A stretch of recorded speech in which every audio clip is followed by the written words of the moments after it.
homes. So let's say there's a transformer that feeds 3 or 4 homes. That transformer is going to know the meter information. It will be able to compile peak load information, coincidental, non-coincidental peak loading.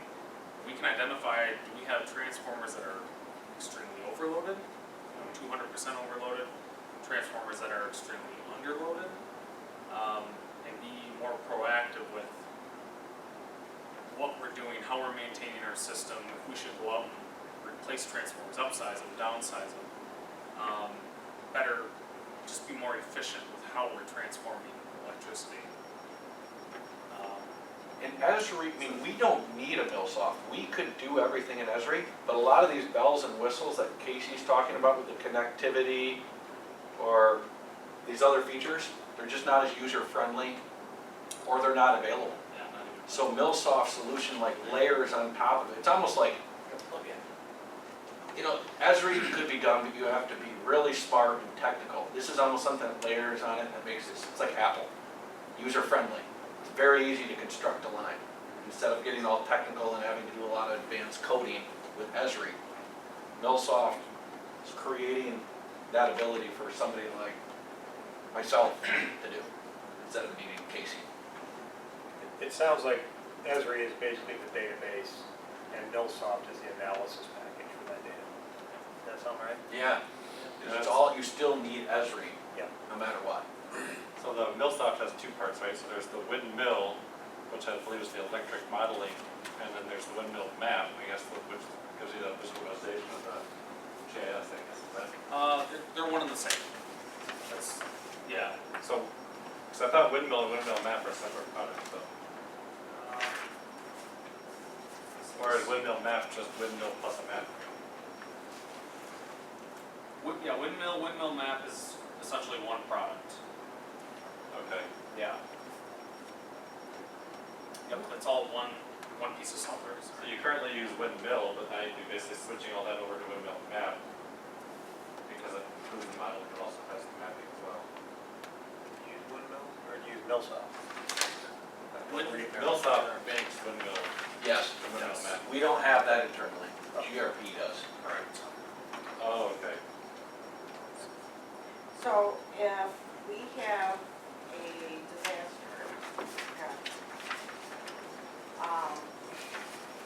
and we have people, you know, men coming in, men and women coming in to fix the engines, you know, what we need fixed, are they able, okay, so I'm a process person, so what's that process where I hand you my smartphone and you download this app so that I can go on my own with my crew, go over there and know what's here, or is this like, is our information networked so that if something happens to all you guys, you get the flu and we need some people coming in, they can, it's networked and we can just key in and get on the same party? How does that work? I'm sorry, yeah, what's the, There would always what's be the party somebody, line for this? there would always be somebody available that can operate our system and then guide the help coming in. I don't know as if we would ever really want them to use that, but it has that capability. You could create like a guest login. I mean, even after today, I had a 3-hour cybersecurity session, so I'm even more guarded about what we do or don't give, but they talk about, you know, a feature you could give these maps to people coming in. Yes, theoretically it's possible, but I really want to think long and hard about that, especially after today. The Millsoft quote is basically $10,000 for the first seat. Do they have discounted rates for additional seats if you find that you guys are, We only need one. is that a site license? Yeah, this is for low link power. That gives low link power. And regardless, let's say we didn't go with Windmill, we still need to find someone to convert our maps. Right. If we stuck with Esri. So we could pay GRP $22,800 to convert our maps. We could pay PSE $32,000 plus another 10 to 25, or we can pay Millsoft to convert our maps. Plus we get this added connectivity model with all these other features. The long-term benefit of already being integrated with DAFRA and being able to easily export to GRP, and that cost is $27,500. So not only is it, I think, the best solution, but it's not the cheapest price point, but you're getting the most bang for your buck. We're not recommending the training this evening. That's something where I want to better understand.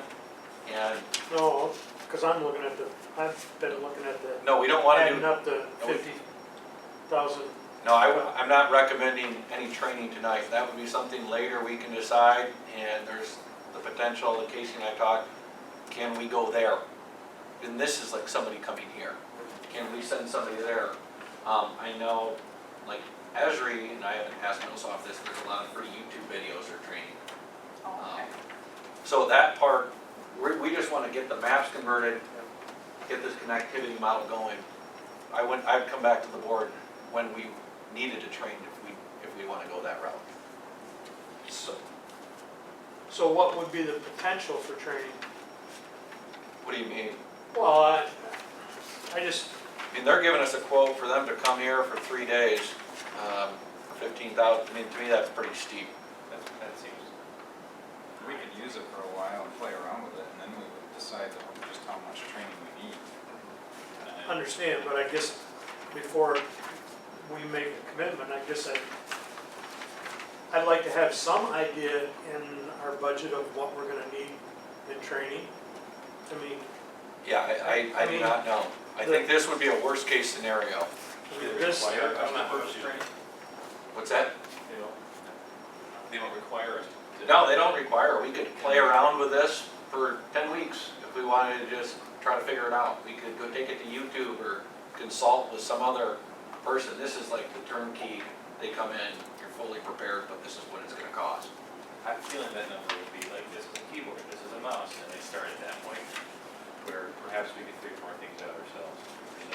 Yeah, I was shocked by the training number. I didn't even discuss that with them. I just told them we wouldn't be going forward with that at this point in time. I know Marquette is using Millsoft, so I know Tom Carpenter, their general manager, very well. potential to partner and train with them, maybe, as an option. I mean, Great road trip. so, so, so everyone here is much more smarter about software, computers and everything than I am. I'm just kind of looking at it and going, what good is the software without having the correct training to go along with it? So what I'm saying is, yeah, maybe we don't need $15,000 and $23,000 worth of training, but I certainly think that there's a number someplace in there that we're gonna need. So I guess I wanna be prepared in that, you know, it's not just this amount, it's 20, you know, there certainly is a number that is bigger than what we're looking at to approve tonight. Yeah, I'm asking for $0 tonight for training. I would agree, we're probably gonna incur some training dollars. We just know we can't convert it ourselves. Learning it is a different thing, you know, some people can take a smartphone and they play around with it, and maybe I've done this down. Take a smartphone, they figure out all the apps, you know, they set up the Wi-Fi, they can hook the Bluetooth up to their car, but some people can't. So that's what I want to better understand. I haven't had conversations to that depth. To us, I think it was pretty apparent Millsoft was the solution. Even worst case scenario with the training, if we were at the top end of the other integration, we're $6,500 cheaper with Millsoft, and you're still getting a lot more benefit. And if the training's under 10 grand, you don't need to come to us anyway. Actually, 25,000.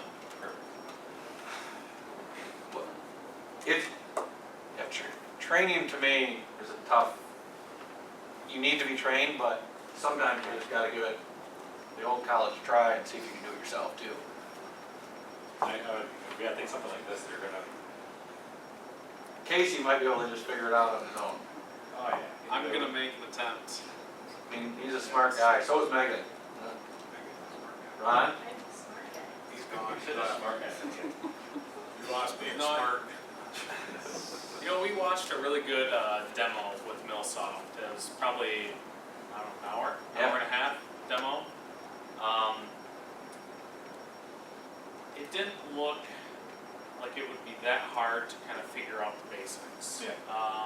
That's what I was. A lot of simple menus, it's not like, I mean, I don't know if anybody's used AutoCAD before, it's not as complex as AutoCAD, and AutoCAD is just horrendous. And They showed us, pretend here's a house. They're like, here's a house, here's a couple poles, here's the transformer, here's the meter, here's the icons for it to like build out a new service. And he did it 3 to 5 minutes in front of us. And his stuff was working really slow. Yeah, that was with the lag because Yeah. he was in a different state and. And also, like you referenced, it makes it electrically dummy-proof. It has a bunch of system error checks. You know, you can't flip phases. You can't connect this wire to this. Put me on it, I can screw it up. No, I'm just saying, like, it won't allow you to build it wrong. You know, it has a bunch of. It'll only allow you to So it's add, a smart system. yeah, a certain type of device when you're adding a device based on what you're adding it to. Like, there's a lot of Right, and the other, error checking in that. so the other platforms don't do that, right? You can They don't build something, but it doesn't have the engineering behind it to kind of analyze that, okay, that's the wrong. That's a correct statement. And I would even say even, you can't, I mean, necessarily build it even. I mean, MillSoft's software is, you know, Esri's, all the information in Esri is geolocating Right, physically what's there, yeah, its location. but it's not doing the electric. It's not really building anything. I mean, it's locating everything for us, but it's not doing all the connectivity, the design, the calculations. That's all that MillSoft package. Okay. Yeah, so that makes that a whole lot more valuable than the other two. Yes, that's very much. So what is it that you're asking for? The $10,000 and $17,500 items on page 1 for a total of $27,500. And I know my spending authority is such that I'd be able to cover the training.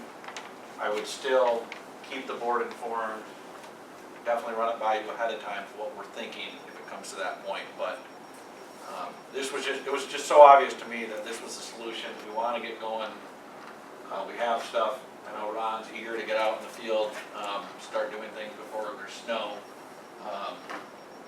I'm confident training, we'll figure out the training component of it later. I'm not opposed, I just want to make sure that everybody that realizes that the possibility of training down the road is gonna need to occur, and there's gonna be a cost for that. Well, yeah, we have training with all our employees in every Yeah. one of our systems. I would almost throw that under the general training, that if we decide we need some better expertise in a given system, we get training for it, whether it's a new system or an old system. And I would piggyback on Perry's thoughts, if there are stuff that we don't know about the system, training and the general practice is always great. There could be things that we just can't discover on our own that simplify it by the ton. And that's where we can be ignorant and not pursue more knowledge as well. Yeah, I'm not saying we're just full of, hey, I'm all about education, conferences, seminars, employee training. I think the budget and everything reflects that, but I just don't wanna spend $23,000 without making an informed decision. Maybe we only need to spend 8, maybe it's 5, maybe it's 20. I don't wanna just assume that I'm gonna need the 23 before we get the product and can mess with it a little bit. And a lot of these types of platforms, you can Google the answer to anything. You want to say, how do I hook up this kind of transformer with this Drupal thing or whatever, and somebody out there knows something about it. Forums. Yeah, I mean, it's amazing how many help that work ourselves that way. What kind of time frame is Yeah, is just Google it. At most, they said we would be done, the worst case scenario is 6 months. The hope would be 2 to 4, completely, we're doing things. So, just for fun, how many apps are they allowing you to have for people to have access to it? I know personally that there's, I'm working off a system that only a few people can have access to it where I work. Simple as that. You get another one online, the price goes up. So is this based on like 10 amps. I think actually, like, the app permissions comes from Esri, like the permissions is, and the read-only, or the editor, or the administrator, there are three. I think like the read-only was like $150 a person per year. Okay. So we're talking like peanuts if we need to add. I think right now, do you know, Casey, how many we have? We have like I would say 4. four, because Yeah. we're in the editing mode, so I think we have 4 editors. Okay. Oh, so it's not just a site license, it's a individual license to use it. It's a server-based license, but limitations on quantity. Number of users. Simultaneous. So it's a site license with a user quota. And that is driven through Esri. Okay. And we've already purchased 4, but that's like very fluid. You can change that on the fly, add, delete, etc. Most everybody will just One have last read question. capability. Okay? Yeah. Right. So You don't wanna so, change things. because GRP does a lot of ours, is there any cost with with the MillSoft? Is there any cost with GRP? 0. Okay, so, They've already sent us our maps.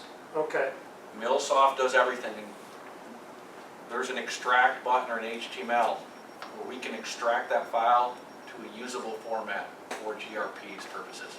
okay. Okay, Correct, It's- Casey? Yes, yes. it's the management's recommendation to go with MillSoft with the $10,000 and the 17.5, totaling 27.5. I would entertain a motion. I'll move to approve the Millsoft proposal for 2025. Okay. Second that motion. It's been moved and second. Any further discussion? Hearing none, all those in favor signify by saying aye. Aye. Opposed? Motion carried. Performance data. Megan, you gonna take this or you want me to do it? You can take it. I didn't prepare to take performance data. You're so smart though. I looked it over. I just take it. I'll take it next time. All right, I'll remember that in October. Sales in July compared to the previous July, we're almost equivalent, just under $800,000. You'll notice customer count compared to the previous year, up 82. The biggest driver for that is Harvest Meadows. I believe 80 plus meters are now installed and being built at the new Two Rivers Apartments facility. So everything is live there. Customer bill, the average bill from this year to last year, the same, $104. Kilowatt hour usage was slightly down. The reason for the increase then was that slight rate increase that we had in January per Mark Beauchamp's study. Commercial customers, same as the previous month, down from the previous year. Kilowatt hour and dollar sales down close to 7%. In terms of industrial sales though, just under a slight increase in dollar sales. And you may note that the industrial customers had a 0.45% increase in their rate earlier this year, but their sales went up by 2%. That would be the result of increased demand then, the demand component of their bill increased. So that's the reason kilowatt hour sales went down, dollar sales went up. The demand component was the reason for that. Electric requirements in May of 2019 compared to 2018, down over 250,000 kilowatt hours. The spring, as you may remember, was rainy and was not warm, but we rebounded on my daughter's birthday, first day of summer, June 21st, and it's been hot ever since. So Yeah. anyway, Thank you, Karen. yes, thank you, Caroline. And that's reflected in our peak demand as well. 14 megawatts this June compared to 15 last June. Charts and graphs, not much to highlight other than you'll see the large drop in the cost per kilowatt hour for residential customers. Again, this is due to the fact that people used a lot more electricity in July compared to June. Their bills went up, but their overhead costs were split over more kilowatt hours, so it drove down the cost per kilowatt hour. Commercial cost was also slightly down, industrial cost was slightly up. The only other thing I'd like to point out is cash and investments. We're at just under $3.5 million. Almost $500,000 got is an installment purchase agreement, and we'll be owing Solar that $500,000 in very short order. However, we did receive the $215,000-ish from Lighthouse this past month. That is not reflected here, as well as I think 4 or 5 months of rent. So we also had a large influx of cash, but ultimately the reason we had the large decrease from June to July, as a reminder, we have a semi-annual bond payment. The interest portion of our bond is due in January. The interest and principal portion is due in July. I think that payment off memory is probably right around $268,000. So this reflects on what, our large $268,000 payment that we make once a year. So that's the large decrease in cash. That's all I have, unless there's any other questions on performance data. Outages, just another bummer of a month, double-digit outages, 10 in total, mainly due to 2 storms that passed through the area last year and the previous year. I guess, like Ryan said, we got lucky, but we're making up for lost time. They seem to target us. We had 4 outages on the 2nd of July, and we had 3 outages on the 20th of July, and if you total up the minutes, that was like 90–95% of our total minutes out were due to those storms.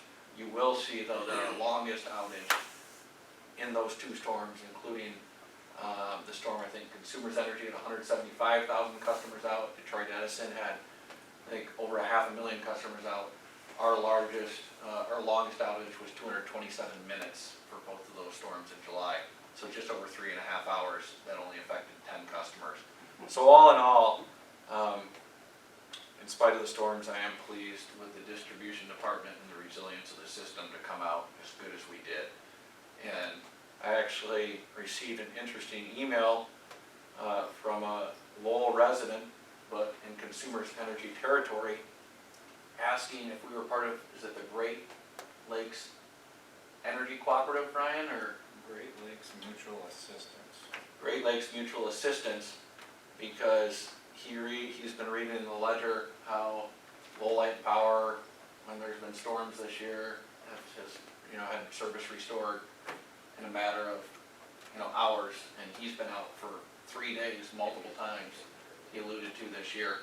He wanted to know, can't Lowlight Power linemen come out and help us in the township, or, in the townships where there's consumers. Unfortunately, we're not part of this assistance program. I am going to check if we can. It is pretty atypical for investor-owned utilities to utilize co-ops or munis and vice versa. Typically, the munis and co-ops stick together. I'm not aware of any time where we've helped consumers. I guess, Tom, do you know of a time we've ever helped consumers? Because we don't belong to the Great Lakes, blah, blah, blah. Is that why? They never asked us? Not even sure that exists. Okay. So is it because Consumers Energy never asked us? There are competition. Right. Yeah, it's But, competition. but. It'd be like I'm if surprised. Michigan borrowed a player from Ohio State. I never even thought. While I'm walking into work, freshly showered and happy and coffee in my hand, and people are walking in grumbling because they didn't have any power. I can only speculate. I'm sure they have different standards or protocols of how we'd have to work on their system, or we'd have to be licensed in a certain way, or part of a certain bargaining unit. I'm not sure, I'm only speculating, but I know right now we couldn't just out of the goodness of our heart go and do that without negative repercussions, even if we're doing a good thing. Okay. But- I imagine if we were part of it, we wouldn't necessarily be helping out the Lowell area folks who need power, be them asking us to help restore any of their network, which might be any other town, right? Right. And that was Ryan's concern. I mean, I'm sure if there was a cooperative like this, Consumers Energy, if you look at their service territory, is huge. They have outages at all Huge, times yes. of the day.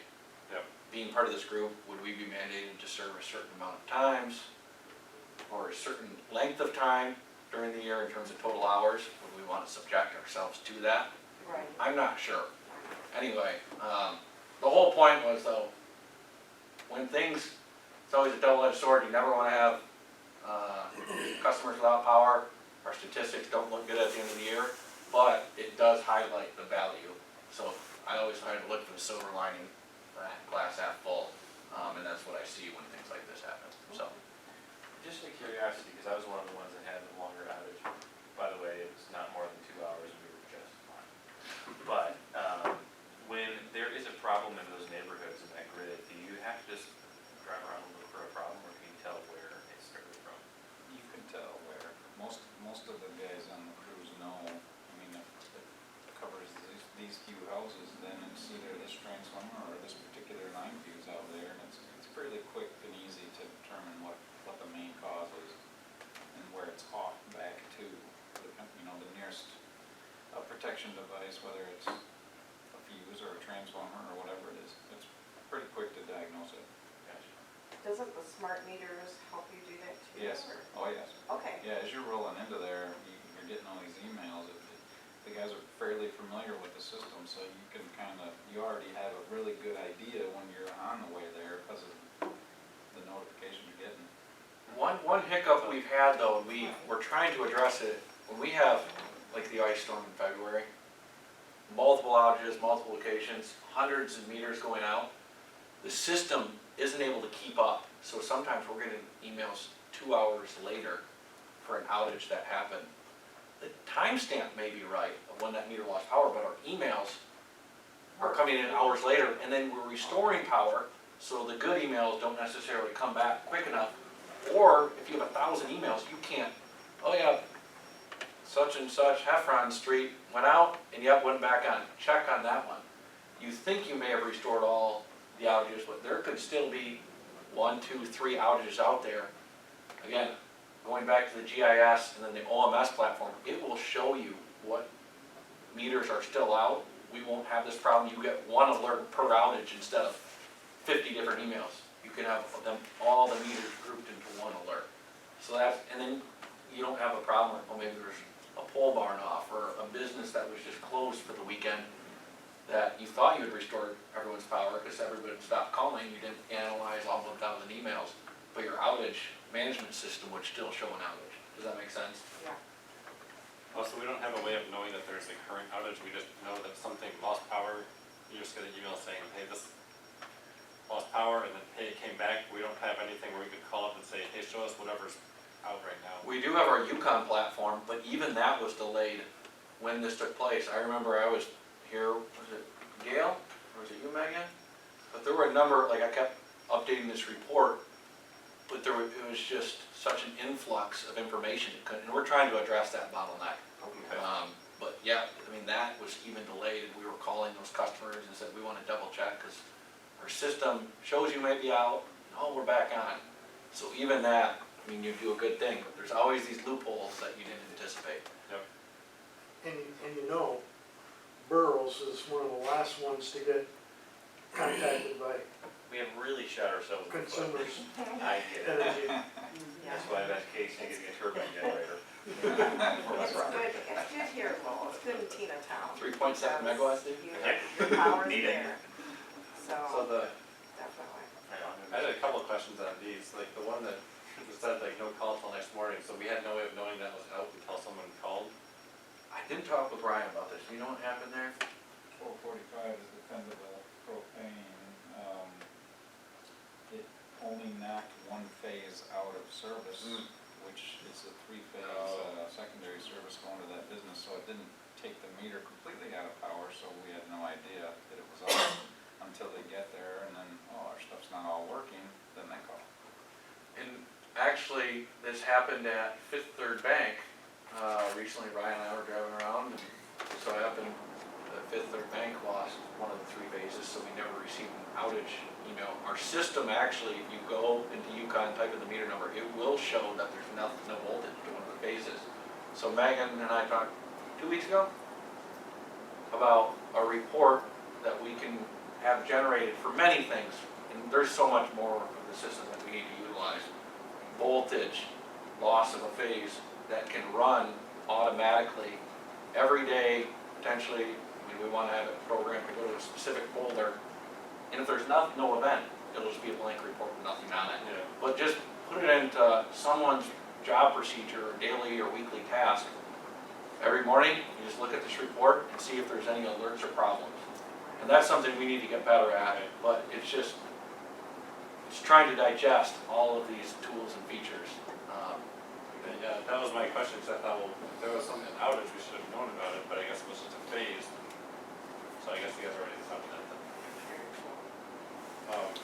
And then do we have, the next one below that, that 14105 Great River, do we ever figure out what the cause was? Or is it just, sometimes they blow it?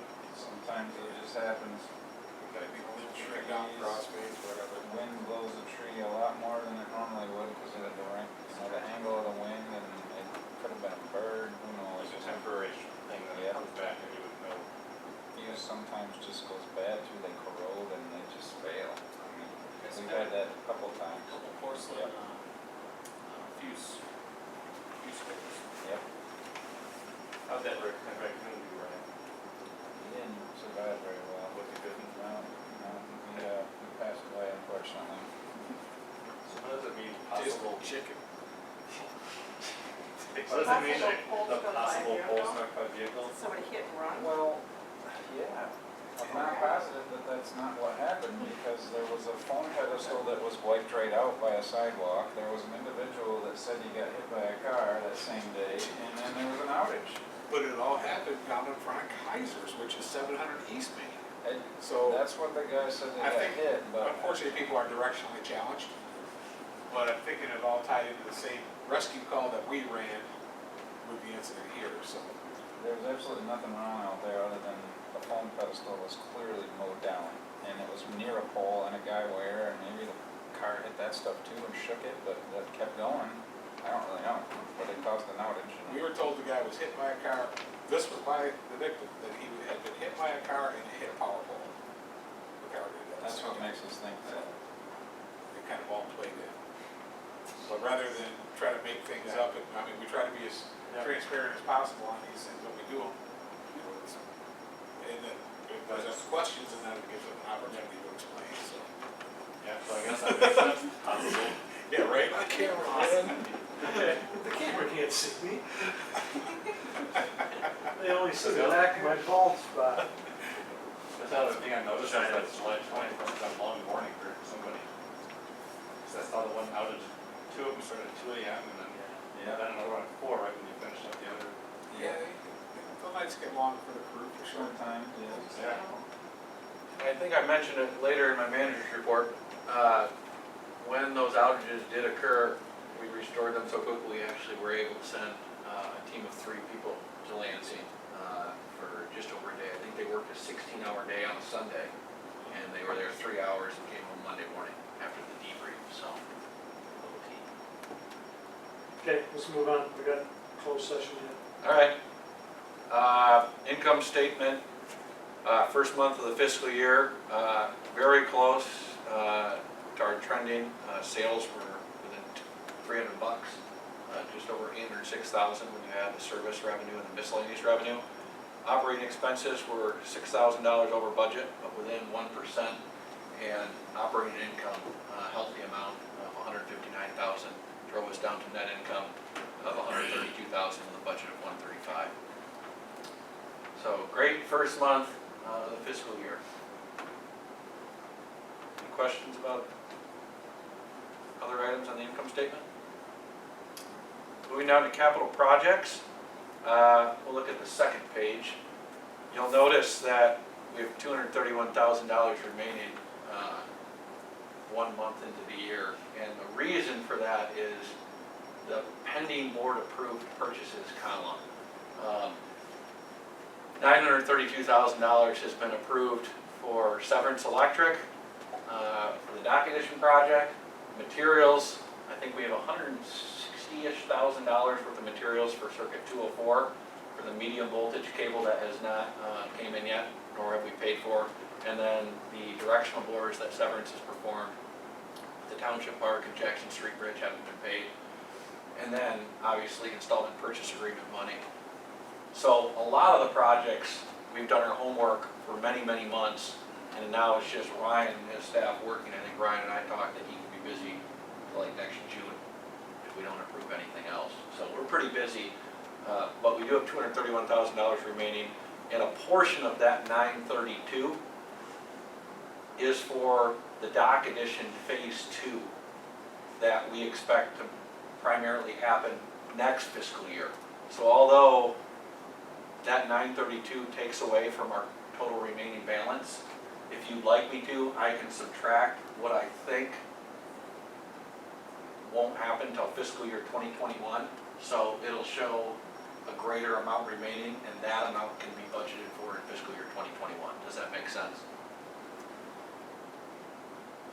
Just because some of these are a year or two out, that, Well, we approved the dock addition as a total project. right, And we committed to X for phase 1, Y for phase 2. So we committed to GRP and the board's approved those funds. So I'm showing them as coming out of this year's capital budget, even though we don't expect to incur those expenses until fiscal year 2021. So I can either keep those dollars under the penny or realize or make a note down below that we've approved future capital dollars, but we don't expect them to impact this budget. That's how I would like to do it, but I didn't want to hide dollars that have been approved for future capital budgets, even though we don't expect them to actually be incurred in fiscal year 2020. Does that make sense? What would the auditors, would they be indifferent to? This is simply an internal report. Yeah. We can do whatever we want. They don't I care. see. I mean, this is So just how you for live, our monthly report. digest and see information. Andrew wants a grant. Try to incorporate this. I'm kidding. I'm okay with it the way it is. Yeah. Okay. Just know we'll probably be negative at the end of the year, but that's only because there's still dollars left in the pending column that haven't been spent. Okay, perfect. We've done the board training session. Thank you, guys. Very good. Manager's report, again, I'm not gonna go over everything, but there are some items I do wanna specifically highlight.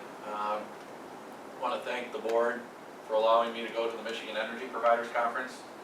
Was on Mackinac Island, at the Grand Hotel, so that, What? yeah, no, I know, I felt spoiled, and I did bring my wife and daughter, so they thank you as well. I want to eat But- corn man. But it was a phenomenal conference, and Sue Kelly, the CEO and president of the American Public Power Association, was there. I believe that's her first time in her tenure she's been to Michigan. So we did rally the troops. I think we had almost half of all 40 munis there. I think we had like 17 or 18 munis there. Actually was able to participate in private dinner with her. We also had a 2-hour conversation with her, and there were 2 topics that we talked about for the entire 2-hour conversation. First being cybersecurity. Second is the retention and attraction of linemen and the many, many challenges all munis are having within the state of Michigan and what's even happening across the nation at a joint action agency level. She actually said there are joint action agencies out there hiring linemen themselves, so they're like the employer would be the MPPA, and they go around to different systems because joint action agencies can pay the rates that really need to be paid. Whereas there's a lot of smaller munis where you can't get councils and boards to understand linemen are making $42 to $50 an hour. And a lot of times that can be sometimes even more than a city manager. So councils and boards locally can't justify paying linemen. We're a joint action agency, you don't want to be transparent, but they're a step removed and it's a lot easier to justify. So we had those types of conversations. There are a lot of presentations on electric vehicles, marijuana. We heard reports from Colorado on the challenges and the positives that they've had there. We talked about the customer experience, really the millennial, how you need to engage and interact with them. I mean, people are used to Amazon, Alexa, And I know we have SEW, but we need to really beef up in the next couple of years our engagement of customers, and that's gonna be a big focus of mine. And then we also heard Patty Poppy, the CEO of Consumers Energy, talk about their integrated renewable, or their integrated resource plan they filed with the Michigan Public Service Commission. The chairman of the Federal Energy Regulatory Commission gave a report based on what FERC sees in the market for really energy portfolio for the country.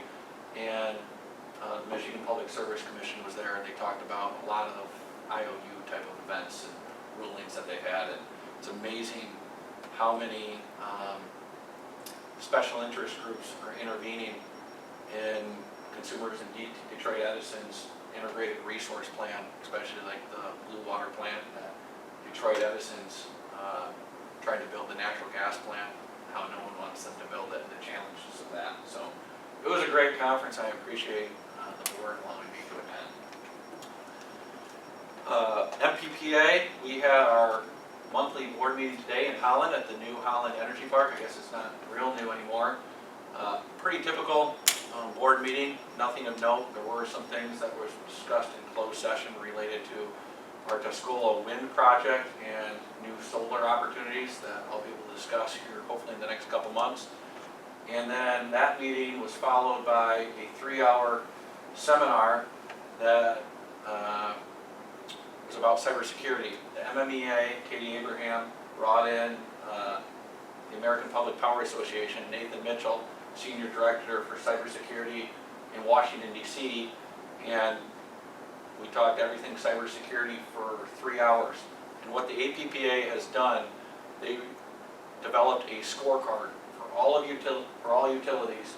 It's like 14 questions. It takes 45 minutes, and you can look at it from the generation department perspective, the distribution department perspective, operations, IT, and you take this scorecard or this test or complete the scorecard, and you'll get a score, right, from 0 to 300, and they'll make recommendations to where you're deficient or where you're doing well. And then the next step they see is utilities like us bringing in someone for an assessment, what Jeff has talked about. But you really want to focus that assessment on where you're weak, so you don't incur all these dollars for things you may not need. Fortunately, we're in the queue for the Department of Homeland Security for a free assessment. We're going to have that tailored based on our scorecard. Also, we learned that there is a grant where I believe the Department of Energy and Homeland Security will pay 80% of like cyber monitoring type of devices.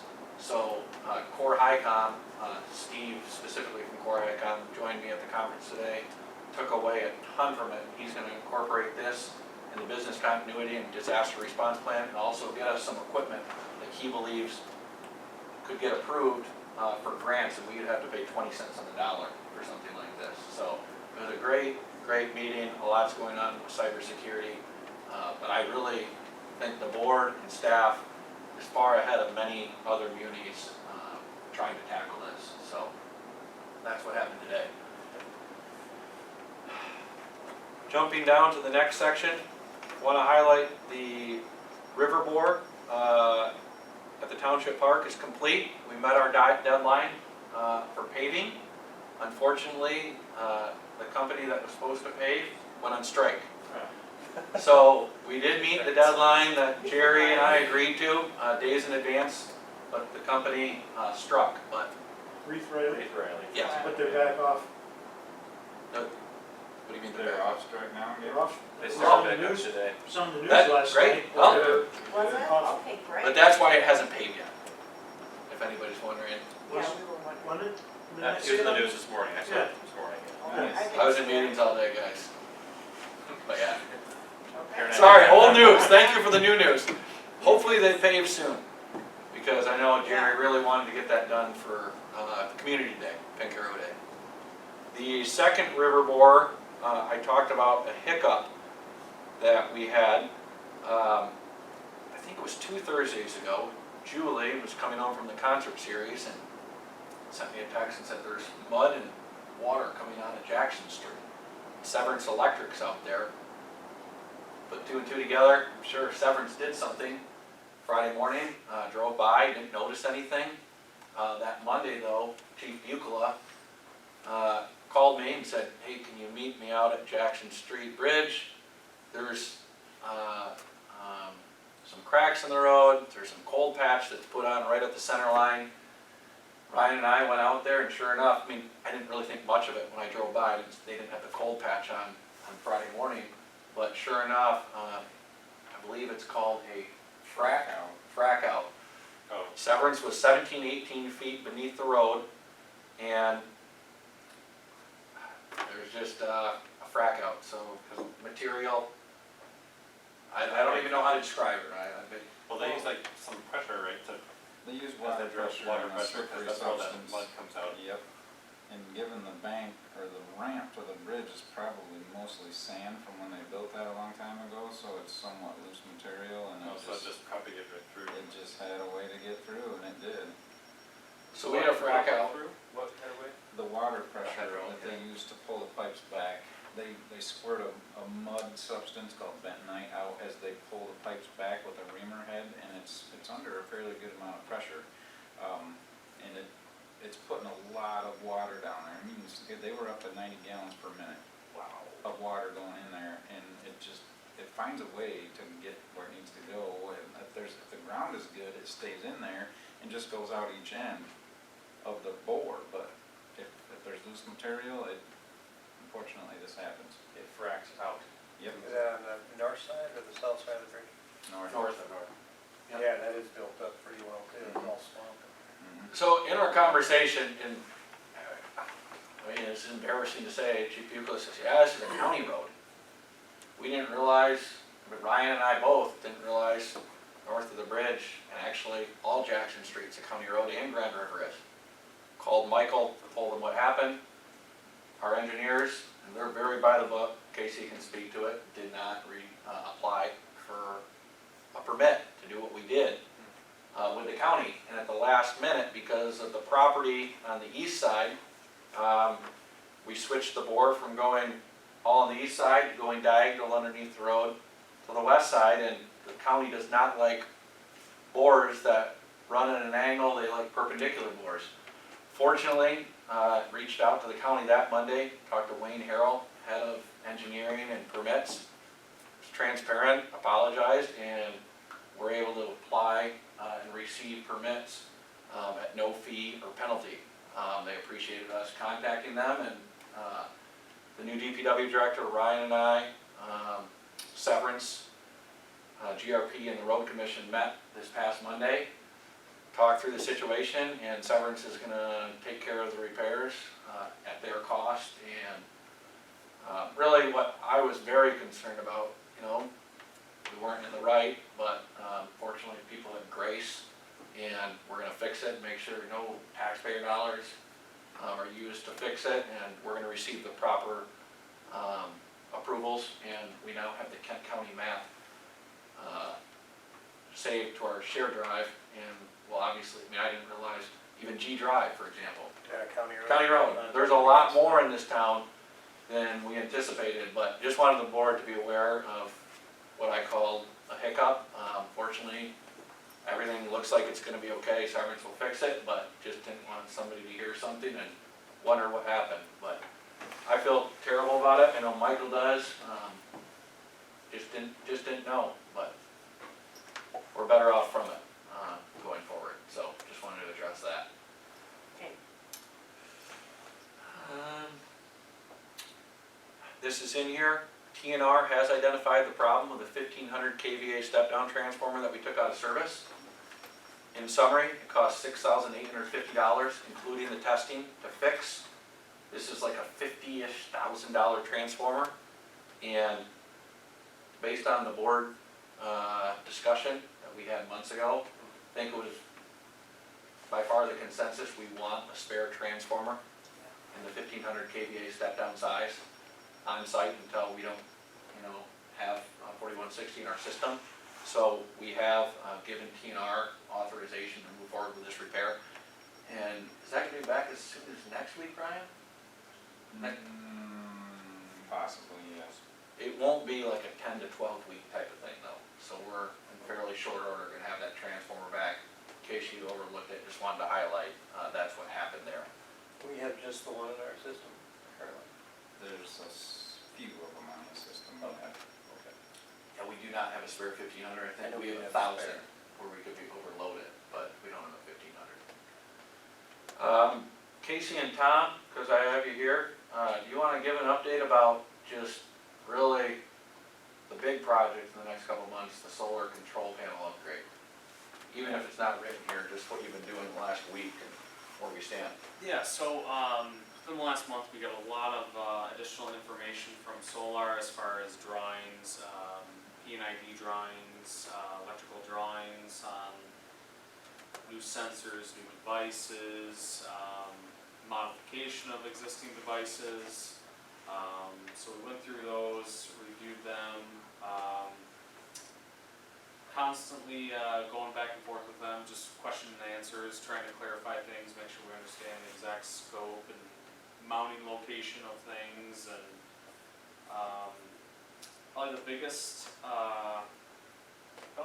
single project that we've been working on is a new VFD panel, variable frequency drive. Basically, this is a large device that sits next to the turbine, outside of the enclosure, and it is powering the AC direct drive starter. It's a new starting system on the turbine. So it's a high power, very advanced device. So we've been constructing a enclosure. This device is inside of it, all the components and accessories that go with it. It's probably the biggest project. Also just a lot of little modifications that we need to make to our existing power distribution system to support other small new motors, and additional sensors, verifying that we have the correct wiring, going to and from certain components that are either existing or new. So it's a very big project. Definitely looking forward to starting it in early September. It'll be just a lot of really cool new things to work out and eventually get up and running. Anything you want to say, Tom? Every time I come in, that's a new adventure in generation. Good. No, I think it's going to be a great project. It's coming up quick. I mean, it's been a long time coming. I know Solar will be on site 7 days a week, and Tom and Casey may also be on site 7 days a week. So it's going to be an intense month for Casey and Tom, but it'll be great to have that behind us and have two reliable, fully functioning, working generating units in town. So. Thank you. The last item that I want to highlight is the MERS update. We finally received the ballpark projection results from MERS for 3 scenarios based on board discussion earlier this year. And all 3 scenarios incorporate closing our hybrid plan to new hires and opening up a defined contribution plan for new hires based on the gross percentage of payroll that needs to be saved to retire according to certified financial planners. Kind of the industry benchmark is 15% someone needs to save to retire someday. I can't remember all the specs. I think it was, 70% of your wage at certain years of old, and you could take out so much money. But ultimately, it was like at retirement age, you need to save roughly 70% of your money, and you can do that by saving 15% of your gross payroll for your career. So that's why we picked employer contribution amounts of 9, 10, and 11%. But ultimately, how that gets divvied up, whether we contribute the first 5 and then match the next 5, is still to be determined. the charts and graphs and tables just reflect what Lowell Light and Power's all-in cost would be if we were to contribute 9% of someone's payroll, 10% of someone's payroll, 11% of someone's payroll. Would like you to go to page 3 first and look at the long-term plan cost table.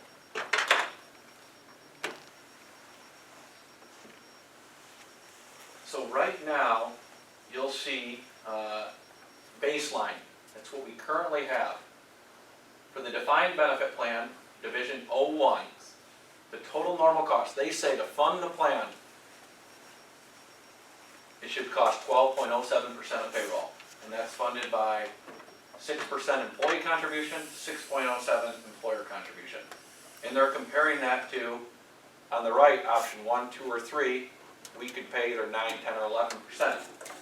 So when you look at this, you say, okay, well, why not just offer a defined benefit? Or why don't we just keep the hybrid? Because the hybrid is the 7.09 cost. There's a 5% match, so it's a 12.09, 12.07. You see that number? One's on the left, one's on the right. These other costs are 9, 10, or 11. What this doesn't factor in, what if MERS doesn't meet their assumptions? Right now, before we closed the defined benefit plan within the last year, we were paying a total, I think, over 33% of payroll to fund that plan. Even though MERS is saying it should only cost 12. I'm very bearish and pessimistic on MERS ever being able to meet their assumptions. I know they do these experience studies and they bring in all these people and, hey, well, 10 years ago they said we were going to get 8% for forever. Well, somewhere along the line they changed it to 7 3/4, now to 7 3/5. How do I know they're not going to switch it to 6.5%? So when they look at the total normal cost of the plan, this is assuming people live as long as they think they're going to live, they retire when they think they are going to retire, they receive the salary increases they think they're going to receive, and that they get the 7.35% every year for the rest of the plan life, so that we only need to contribute 12.07. Does that make sense? And that's what I'm not confident about for MERS, and that's what I want to highlight here. I think you can see why this can become risky on page 4.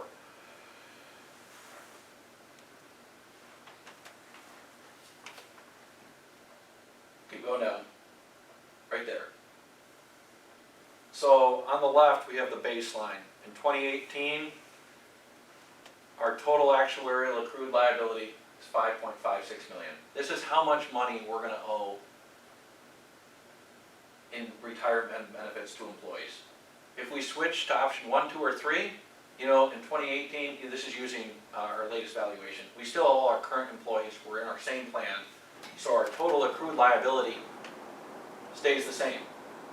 Well, in 2019, they don't think no one's going to retire based on their projections and actuarial reports, so our actuarial accrued liability stays the same. But as you move down the chart, people start retiring. Eventually Ron is going to retire. He's in the DV plan. Eventually Mark will retire. And somebody will join the DC plan if we go to option 1, 2, or 3, or on the left, they would stay with the hybrid plan. So from 2023 to 2024, you'll see that the actuarial accrued liability went from $6.12 million to $6.23 million. All of a sudden, our liability and what we owe in future retirement benefits increased by $110,000. The difference, though, by switching to option 1, 2, or 3, our liability in the same 2 years increases by only $70,000. Does that make sense? As we go down to 28, 29, our liability in 1 year grows by $140,000 by staying with what we're doing now. But on the right, our liability only increases by $50,000. From 2018 to 2023, if you look at both plans, they started with the same actuarial accrued liability of $5.56 million, and on the left it grew to $6.12 million, on the right it grew to $6.05 million. In the first 5 or 6 years, there's only a $70,000 difference. But as